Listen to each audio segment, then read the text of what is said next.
बिस्मिल्लाहिर्रहमानिर्रहीम। आज मैं आपको बताऊँगी बहुत ही परफ़ेक्ट और ज़बरदस्त किस्म के शामी कबाब बनाने का तरीका कि आप किस तरह से इनको 2 से 3 महीने तक स्टोर करके रख सकते हैं और कैसे आपने पूरे घर को खुशबू से महकाना है शामी कबाब की। बहुत ही परफ़ेक्ट और जूसी शामी कबाब होते हैं, बन के तैयार होते हैं। चलिए बनाते हैं। सबसे पहले जितने भी शामी कबाब होते हैं ना, चाहे वो बीफ का बन रहा हो या मटन का या चिकन का, उसमें जो है ना चने की दाल डलती ज़रूर है। तो उसके लिए बहुत ज़रूरी है कि चने की दाल को ना हम पहले धो के अच्छी तरीके से भिगो के रख लें। भिगोने से ये नहीं कि ये जल्दी गल जाती है, लेकिन भिगोने से ना जो इसका टेस्ट होता है ना वो इन्हेंस हो जाता है। इसलिए इसको भिगोना बहुत ज़रूरी होता है। तकरीबन आपने अगर कम से कम मिनट भिगोना है ना इसको, तो आधे घंटे के लिए ज़रूर भिगोइए इसको। और तो इधर मैंने दाल को धो के भिगो के रख दिया था। अब मैंने फ्राई पैन में कढ़ाई में पानी लिया है और मैंने दाल उसमें ऐड कर दिया। जब पानी थोड़ा गर्म हो जाएगा ना, तब हम उसमें दाल ऐड करेंगे। उससे पहले हम दाल ऐड नहीं करेंगे, नहीं तो हमारी दाल गल ठंडे पानी में ऐड कर दी ना दाल, तो उसको गलने में बहुत टाइम लग जाएगा। इसलिए गर्म पानी में हम दाल ऐड करेंगे। 1 कप दाल ली थी मैंने चने की। और ये ना 50% हमारी दाल यहाँ पर कुक हो चुकी है। मैंने इसको ना कवर करके तकरीबन 10 मिनट तक कुक किया था। और जब 50% हमारी दाल कुक हो जाएगी ना, अब मैं इसमें ऐड कर रही हूँ चिकन। ये मैंने बोन वाला चिकन लिया है, आप चाहें तो बोनलेस भी ले सकते हैं, लेकिन जो बोन्स वाला चिकन होता है ना उसका टेस्ट ज़्यादा आता है। इसलिए मैंने थाई वाला पार्ट ज़्यादा लिया है। अब चिकन को हम इसमें थोड़ा-सा मिक्स करेंगे और साथ ही हम इसमें अपने स्पाइसेस ऐड कर देंगे। पहले हम अपने इसमें खड़े मसाले ऐड करेंगे, जिसमें है तेज़पत्ता, दालचीनी, ज़ीरा, साबुत धनिया और ये स्टार एनीस, जायफल का एक टुकड़ा और काली मिर्चें। आपने ये स्टार एनीस और जो है ना दालचीनी, काली मिर्च, ये चीज़ें तो ज़रूर ऐड करनी है। इससे बहुत बहुत अच्छा खुशबू भी आती है और बहुत अच्छा फ्लेवर भी आता है, बहुत टेस्ट इन्हेंस हो जाता है इन चीज़ों से। और साथ ही यहाँ पे मैंने चॉप्ड गार्लिक लिया है। लहसुन और अदरक को का मैंने पेस्ट नहीं बनाया, ये मैंने साबुत डाले हैं। चॉप्ड मैंने लहसुन लिया है और चॉप्ड मैंने अदरक लिया और साबुत मैंने लहसुन ले लिया। साथ में 2 टमाटर हैं और ग्रीन प्याज है मेरे पास, आपके पास वाइट हो तो आप वो भी ऐड कर सकते हैं। साथ में चॉप्ड सब्ज़ मिर्चें हैं और मैंने ऐड किया है इसमें 1 चम्मच नमक का और 1 चम्मच काली मिर्च। नमक तो हम बाद में भी चेक करके और ऐड कर सकते हैं। अब हम इन चीज़ों को अच्छे तरीके से इसमें मिक्स करेंगे और फिर हम इसमें ना इतना पानी ऐड करेंगे जो हमारा चिकन है ना बस वो डिप हो जाए इसमें। हम इसमें ज़्यादा पानी ऐड नहीं करेंगे, नहीं तो हमारा वो जो ये मिक्सचर है ना, ये समझें हलीम बन के तैयार हो जाएगा, फिर इसके शामी कबाब नहीं बनेंगे। इसलिए हम इसमें कम पानी ऐड करेंगे। ये देखें मैंने बस इतना पानी ऐड किया कि चिकन बस हमारा ना डिप हो जाए। अब मैं इसको कवर करके कुक कर लूँगी, तकरीबन इतनी देर कुक करूँगी कि हमारा पानी खुश्क हो जाए। मीडियम फ्लेम के ऊपर कुक करना है इसको और तकरीबन 10-15 मिनट लगे थे। ये पानी हमारा खुश्क हो चुका था और चिकन भी गल चुका था, दाल भी अच्छे तरीके से गल चुकी थी। और यहाँ पर इस पॉइंट पर ना ये देखें मैंने दाल चेक की है, बिल्कुल गल चुकी है और चिकन भी। अब हम अपना चूल्हा करेंगे बंद और इसको थोड़ा-सा हिला लेंगे, ताकि चम्मच से ना इसको हिलाएँगे ताकि इसका धुआँ निकल जाए और हम इसको शिफ्ट करेंगे किसी खुले बर्तन में ठंडा करने के लिए। मैंने यहाँ पर कनाली ली है, आपके पास जो भी बर्तन है आप उसमें ऐड करें, परात ले लें या कोई ट्रे ले लें या कोई बड़ा बाउल ले लें और इसमें ऐसे चम्मच घुमाते हुए इसमें से सारा धुआँ निकालें। पहले हाथ तो लग ही नहीं रहा था, इतना गर्म था ये। और जब ये ठंडा हो जाएगा ना, तब हम इसमें अपनी हड्डियाँ अलग कर लेंगे और मांस अलग कर लेंगे। यहाँ इस पॉइंट पर ना आप इसका नमक वगैरह भी चेक कर सकते हैं, अभी नहीं, जब पीसेंगे तब। अच्छा, अब मैं इसका मांस अलग कर लूँगी और हड्डियाँ अलग कर लूँगी। ये ऐसे जो आता है ना, इसका टेस्ट हड्डियों से वो ज़्यादा आता है। मैंने बोनलेस चिकन से भी बहुत बार शामी कबाब बनाए हुए हैं, लेकिन इतना अच्छा टेस्ट नहीं आता। पता नहीं अब इसके पीछे की साइंस क्या है, मुझे समझ नहीं आती।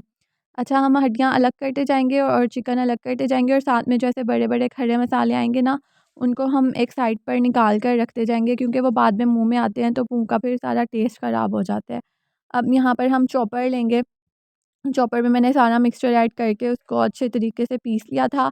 आपके पास जो भी, आप इसको ग्राइंडर में डाल के भी पीस सकते हैं और कुंडी जो होती है, कुंडी डंडे में भी आप इसका मिक्सचर बना सकते हैं, जिस तरह से आपको आसानी फ़ील हो। इसके बहुत सारे तरीके होते हैं इसको चॉप करने के। आप इस पॉइंट पर ना इसमें अंडा ऐड कर सकते हैं। अगर ये आपको लग रहा हो ना कि आपका मिक्सचर बहुत थिक है और ये बन नहीं रहा है इसका पेस्ट, तो आप एक अंडा ऐड करके भी इसको मिक्स कर सकते हैं, इसका मिक्सचर बना सकते हैं। मेरा तो सही था, मैंने ऐसे ही कर लिया था। और अब जो है ना हमारा मिक्सचर जो है वो बन चुका है। अब इसको मैं वापस उसी बर्तन में निकाल लूँगी। इस पॉइंट पर, बिल्कुल इस पॉइंट पर ना आपने अंडा डालने से पहले इसका नमक चेक करना है।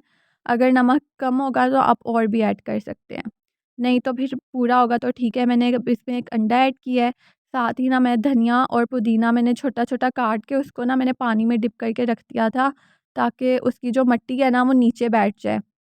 क्योंकि धनिया और पुदीना जो होता है ना उसमें बहुत ज़्यादा मिट्टी होती है और उसको धोने का भी एक तरीका होता है, नहीं तो वो मिट्टी हमारे अंदर जाती है, फिर बाद में आपको पता है गुर्दे की पथरियाँ जैसी बीमारियाँ होती हैं, इसलिए अच्छी तरह धोना इनको बहुत ज़रूरी होता है।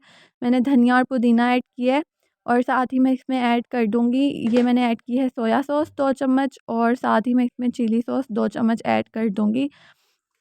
ये वाला पॉइंट भी बहुत ज़रूरी है। इसमें जो धनिया और पुदीने की खुशबू है उससे भी 4 चाँद लग जाते हैं, और सोया सॉस और चिली सॉस से भी टेस्ट ना बहुत ज़्यादा इन्हेंस होके आता है। बिल्कुल रेस्टोरेंट स्टाइल वाला टेस्ट आता है, बल्कि रेस्टोरेंट से भी अच्छा टेस्ट आता है। मुझे तो घर के कबाब अच्छे लगते हैं, रेस्टोरेंट के कबाब अच्छे नहीं लगते, इतने मज़े के नहीं होते वो जितने घर के मज़े के होते हैं। अच्छा, अब हमने इन सब चीज़ों को मिक्स कर लिया है। अब हम क्या करेंगे, 1 चम्मच जितना ना मिक्सचर लेंगे हम अपने हाथ में, पहले हम उसकी बॉल बनाएँगे, फिर हम उसको हाथ से प्रेस करते हुए उसकी ऐसे पैटी बना लेंगे। अगर आपके हाथ में ये मिक्सचर जो है चिपक रहा होगा ना, तो आप अपने हाथ पे ना ऑयल लगा लीजिएगा थोड़ा-सा, तो फिर या फिर पानी लगा लीजिएगा, ये आपके हाथ के साथ चिपकेगा नहीं और इसकी बॉल्स भी सही बन जाएँगी। और अगर आपका ये मिक्सचर आपको लग रहा है ना कि बहुत ज़्यादा पतला हो गया है, तो आप इसमें ना 2 चम्मच बेसन लें और उसको हल्का-सा रोस्ट करें, जला नहीं दीजिएगा। उसको हल्का-सा रोस्ट करके इसमें ऐड कर दें, या फिर आप ब्रेड क्रम्ब्स भी इसमें ऐड कर सकते हैं थोड़े से, ताकि ये आपका जो मिक्सचर है ना इसकी बाइंडिंग अच्छे से बनना शुरू हो जाए, कबाब टूटे ना। अच्छा, ये हमारे कबाब जो हैं अब रेडी हो रहे थे। अब मैंने यहाँ पर 2 कबाब तो आपको बना के दिखा दिए हैं। आपने इस तरह से बनाने हैं, पहले हाथ में उसकी बॉल बनानी है और फिर उसको हाथ से दबाते हुए ना उसकी पैटी बना देनी है। और अब मैं आपको सारे कबाब बना के फिर मिलती हूँ।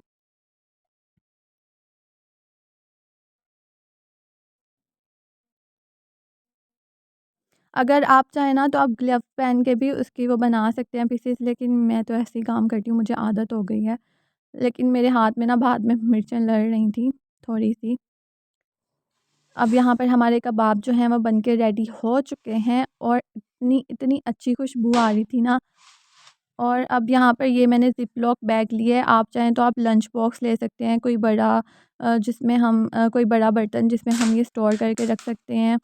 मैंने यहाँ पर ये ज़िप-लॉक बैग लिया है, इसको पॉलीथीन बैग भी कहते हैं। इसमें मैं सारे शामी कबाब डालूँगी, जितने इसमें आ सकते हैं आसानी से उतने मैं इसमें ऐड कर दूँगी, और फिर इसको हम इस तरीके से स्टोर करके फ्रिज में रख सकते हैं 1 से 1.5 महीने के लिए। अगर आप अपने शामी कबाब में आलू ऐड कर रहे हैं ना, तो आप कोशिश कीजिएगा कि आप उसको ज़्यादा देर तक स्टोर ना करके रखें, उसको जल्दी यूज़ कर लें। अगर आपने इसमें आलू ऐड नहीं किए ना, तो आप इसको 2 महीने तक भी आसानी से स्टोर करके रख सकते हैं, ये ख़राब नहीं होंगे। अब एक बैग मैंने ये भर लिया था, अब एक दूसरा बैग भी मैं भर लूँगी इसी तरीके से, और इनको मैं रख दूँगी फ्रिज में। वैसे ये रमज़ान में तो काम आते ही आते हैं, वैसे भी अगर कभी कोई मेहमान आया हो ना, तो बंदा उनको चाय के साथ सर्व कर देता है, अच्छा लगता है। या फिर बच्चों को सुबह नाश्ते में ना पराठे के साथ फ्राई कर देते हैं, बच्चे शौक से खा लेते हैं। अभी यहाँ पर मैं ये कुछ फ्राई कर रही हूँ, इनको सिंपल मैंने अंडे की कोटिंग लगाई थी, एक अंडा फेंट के सिंपल उसकी कोटिंग से ना मैं इसको फ्राई कर रही हूँ। आपके पास अगर अंडा नहीं है ना, तो आप क्या करें, 1 कप पानी लें और उसमें ना 2 चम्मच मैदा ऐड करें, उसको अच्छी तरह से मिक्स करके उसकी स्लरी बनाएँ, और जैसे हम अंडे में डिप कर के इसको फ्राई करते हैं ना, वैसे ही आप उस स्लरी में इसको लगा के तो आप फ्राई कर सकते हैं। पहले हम एक साइड से फ्राई करेंगे, जब इसका कलर चेंज होना शुरू हो जाएगा दूसरी साइड से, तो हम इसकी साइड कर देंगे चेंज। हम इस पॉइंट पर भी इसको निकाल सकते हैं, लेकिन ना मुझे थोड़े ऊपर से ना खस्ता चाहिए था शामी कबाब, तो मैंने इनको थोड़ी देर और फ्राई कर लिया था इस तरीके से। अब ये हमारे शामी कबाब बन के रेडी हैं, अब मैं इनको करूँगी सर्व। ये मैंने ज़्यादा फ्राई कर लिए थे, ये देखने से कुछ ज़्यादा ही डार्क लग रहे हैं, लेकिन ये जले हुए नहीं थे, अगर आपको लग रहा है कि ये जल गए थे। तो ये हमारे शामी कबाब बन के रेडी हैं और आप अब करें मेरे चैनल को सब्सक्राइब और वीडियो को लाइक और मुझे कमेंट करके ज़रूर बताइएगा कि आपको ये रेसिपी कैसी लगी। और मैं भी ना बहुत सारी मज़े मज़े की रेसिपीज़ शेयर करने वाली हूँ। मेरे पास पास्ता की बहुत मज़े मज़े की रेसिपीज़ हैं, 35+ रेसिपीज़ हैं मेरे पास। मैं आप सबके साथ वो शेयर करूँगी सारी रेसिपीज़, तो मेरे चैनल को सब्सक्राइब कर लें ताकि आपसे मिस ना हो जाए वो।